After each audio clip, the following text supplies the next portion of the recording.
Hoopo's Cat, the Outdoor Life, the Ultimate Survival Manual, Extreme Edition. Yes, we've now got to 004, which is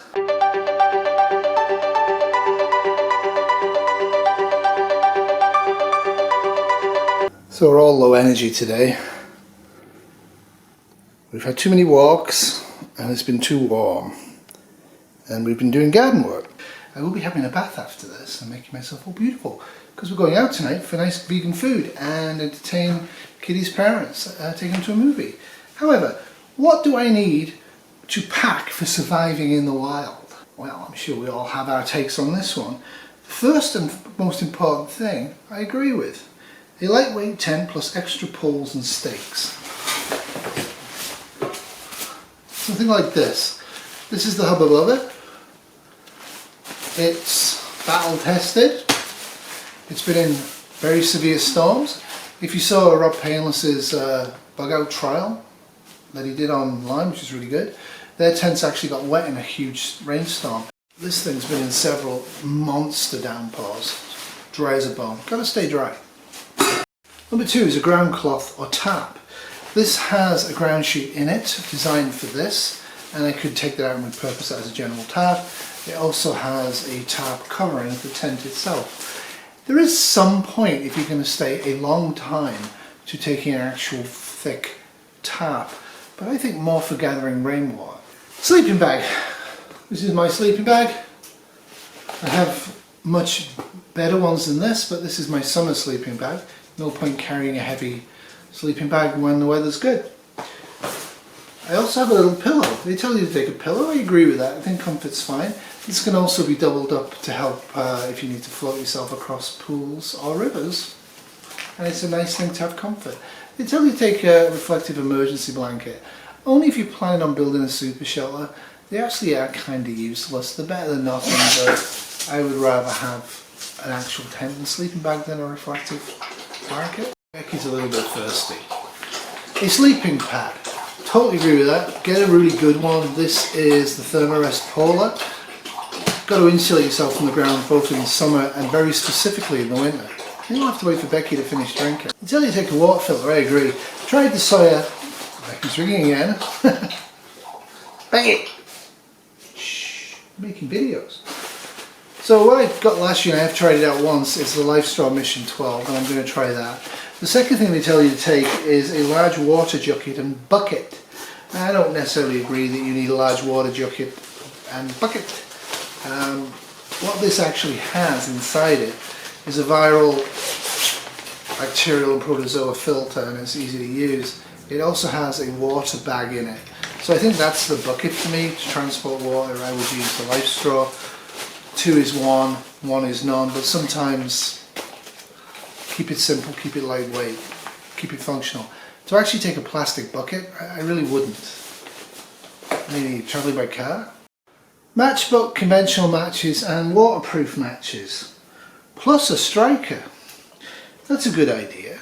I kind of take Bics with me. I find that's more useful.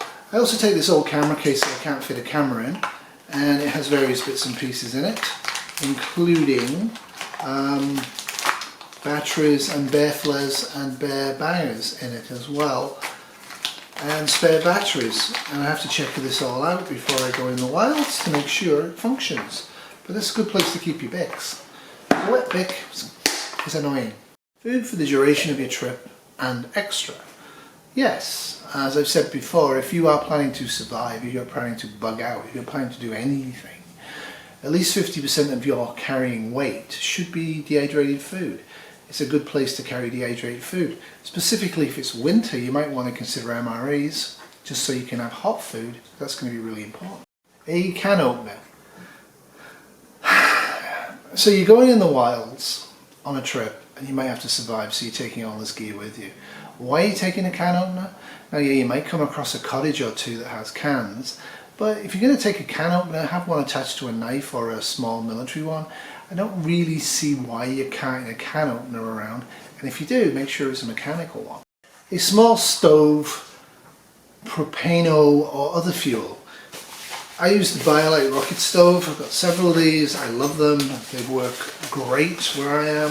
Even if it's raining, I can get easily amounts of dry wood and kindling to use this. It lasts about 15 to 20 minutes. It produces a tiny trickle of electricity, and it really boils water in about 5 to 10 minutes for a full litre of water if you buy the kettle pot. The kettle pot is really useful. This one, as you can see, has been fairly heavily used. Not a typical prepper gear because it's been used. But you can actually put 2 litres of water in this, and it takes about 10 minutes to boil. And I find it very useful. And it's a great way of handling boiling water in the wild. And the stove itself fits inside. Great. I love this piece of kit. It's a very good piece of kit. And if you are going to survive in the wilds, make sure the kit you have is good. There are easy bit stoves, there are much cheaper versions of propane stoves and all of that. But once the propane's gone, you're kind of out of luck. Once the firelighters have gone, you're kind of out of luck. With this thing, I'm going to have wood. I can gather wood and keep the wood with me when it's dry, and even if it's wet, I can find plenty of dry wood underneath. And I also keep the connectors to charge cell phones and lights there. So I'm getting free power boost as well. It's not dependent on solar. It's about 3 pounds and it's bulky and it's heavy. So it depends what you want. I want reliable boiled water using found fuel that's easily gathered without taking much time, and I want control over the water. So for me, the 3 pounds weight of this weighs way more than the 10, is worth it. You may have a different impression. And if you're going to go in the wilds for a period of time, you find this thing's going to last literally forever. Once the rocket stove part of it, the electric power part of it breaks, because everything breaks eventually, it still functions as a rocket stove. It's not dependent on the technology. Cooking utensils. I'm vegan, so I'm not frying fish, I'm not frying up bear. I'm putting boiling water in dehydrated food because I find weight a problem when I'm going in the wilds. Certainly not carrying tins. I'm certainly not cooking omelettes and all that sort of stuff, but you could carry something like this, easily improvise it as a coffee cup to boil water or make coffee. What I tend to use is the packet foods and a tin cup.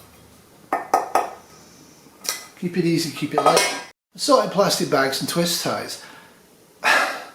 Twist ties are very fast to make a shelter, so I can see the point to that. But I have a tent. Now a tent could burn down if I'm careless or if I'm unlucky, so some twist ties are actually a good idea, and I do tend to carry a few but not a lot.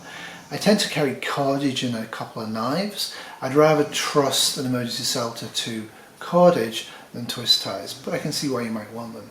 Plastic bags, totally pointless. I have small plastic Ziploc bags containing a gear that I don't want to get wet. That's enough. I don't need huge amounts of plastic bag. If I'm foraging, then I want a much bigger bag than a plastic bag.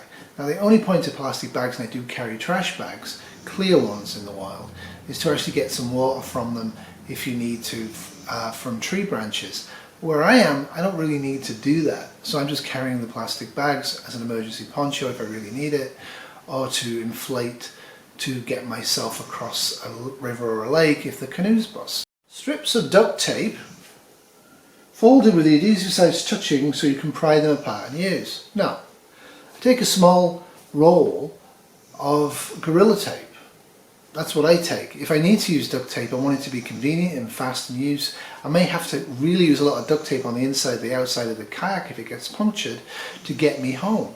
I also want to use it for clothes repair and stuff like that. So that folding it down to crush it down into small weight, I'm not really sure why I'm doing that when I'm carrying a cook stove and a tent and a sleeping bag and the rest of it. The weight of an actual roll of duct tape is not that significant. The use of it on the roll, because you haven't opened it yet and resealed it, is going to be, the performance is going to be better. Pretty guide to survival in the wilderness. Yeah, good idea. Make sure you've read it first, eh? I was looking around for this and I actually found that I do carry this. Playing cards. Playing cards are always a good idea. You take it apart, but they're also survival cards, so they tell you what you can eat and tell you some information on stuff and also where they are.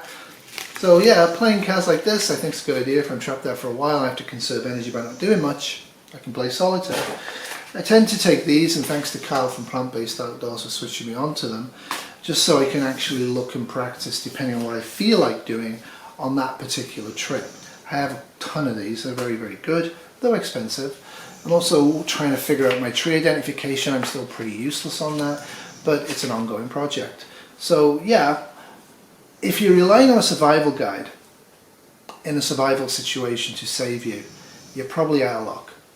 At that point you may have been better off carrying a flare or carrying food. Needle and thread. Maybe, maybe not. I have duct tape, I'm kayak tripping, I can see the point to it, but if you are, get sailor thread for repairing sails on yachts and get very strong, big needles. The cheap emergency kits you buy for $1 at the dollar store, they're not that much use, and you try using them on canvas and tent repair. It's not going to work that well. Safety pins, safety pins, safety pins. Yeah, I guess you can make fishing hooks out of them. I guess you can use them for various things. But honestly, other than securing a triangular bandage, as an RN, we don't use safety pins. They're not that much use. I don't know, whatever. Throw a couple in the pack if you want to. String or fishing line and hooks? No. If you're going to take an emergency source of food supplied by fishing in an area where you can fish and you're experienced in fishing, maybe consider taking a small gill net. And if you're going to take fishing line, take good strong fishing line. Don't improvise fishing line. If you're reduced to having to fish to survive, make sure that you're using proper fishing gear. And that might be something you may want to carry in addition to the extra food supply, because if you are competent at fishing and know how to fish and where to fish and how to preserve food that you fished, that might be a good idea. Depends on the person, depends on the area. A signal whistle and mirror. Yeah, okay. The mirror is good for shaving and good for eye injuries and stuff like that, and checking out your back if you've fallen over, see if there's got any injuries. So a good quality but not expensive signal mirror is a good idea. Don't rely on it to attract aeroplanes. If you're in that sort of a situation where airplanes are looking for you or might not be looking for you but you want them to see you, make a smoke fire during the day and a light fire at night. That's how to attract them. Light works great. Use a flashlight to signal by blinking at planes. SOS ... dash dash dash ... Okay, you should know that. Anyway, you can also carry something like this. I already have one ready to go in the waterproof case, but I have a backup one. I wouldn't necessarily carry both of these. What I would always carry is one of these. I actually carry two of them with me, because there's nothing worse, I find, than if you're in the tent and a bear comes calling and you use one of these to get rid of it, and they're extremely loud and point them well away from your tent and anything flammable when you let it out. Basically, you need to know how all this stuff works before you need to use it, and when you think there's a bear, unscrew it, and then you can get ready to pull this, take the cap off, and it will fire. Good stuff, very, very loud, will frighten anything away. But I have a second one, just in case they come back. And the second one, I would actually fire it at the animal as it was approaching me. But these are a great way of actually signalling at night and during the day. They make quite a bit of smoke as well. Flashlight, headlamp, extra batteries. I'm actually going to use a headlamp this year. I usually don't. I usually prefer to use a handheld. This again is from BioLite. I haven't recharged it, but it works, I believe. Yeah. Something like this is always a good idea to have. And I can hang this in the tent. I can then grab it from the tent and use it as a normal flashlight. And I can also recharge it from the BioLite stove. So something like this is a good idea. Or you might want to use a solar flashlight. Again, if you're going to use a handheld with batteries, batteries will run out. If you're there for 2 weeks, make sure you have enough batteries for 2 weeks, okay? That's heavy. I would go with solar or something like this. Small compass. No, a small compass is a waste of time. The only point of having a small compass is to check a big compass because you're not sure, because you're getting doubt. You shouldn't be relying on a small little survival compass to get you from A to B in a survival situation. You need to have an actual compass that you can use that actually is effective. And you also need to have a map, a paper map of the area, and you also have to understand how the north is true or magnetic. You also need to be practiced at how to actually move and navigate in the wild area that you're in. This is kind of an interesting one. Kitty, we got lost in a forest last year. I pointed out to Kitty, okay, so we're lost, what are we going to do? And I used this as an experiment to teach her. And she really didn't know what to do. She was just going to go around and try and whatever. So I said, well, hang on a minute. You know it's about 2 o'clock in the afternoon. She's like, yeah. I said, we've got total cloud coverage. Stare at the sky with your eyes and try and find where it's the brightest. Where it's the brightest is going to be southwest, okay? Because we live in the northern hemisphere. Turned out we couldn't actually, with certainty, figure that out. So what we did was we used the edge of the forest. We just kept going until we hit the edge and then figured the way out. Now every time we've gone in that forest since, I've carried a decent compass because it taught me a lesson. We really didn't know where we were, and we were deep in the forest with the dogs, and we didn't really have the time to mess around there for a few hours to try and get out.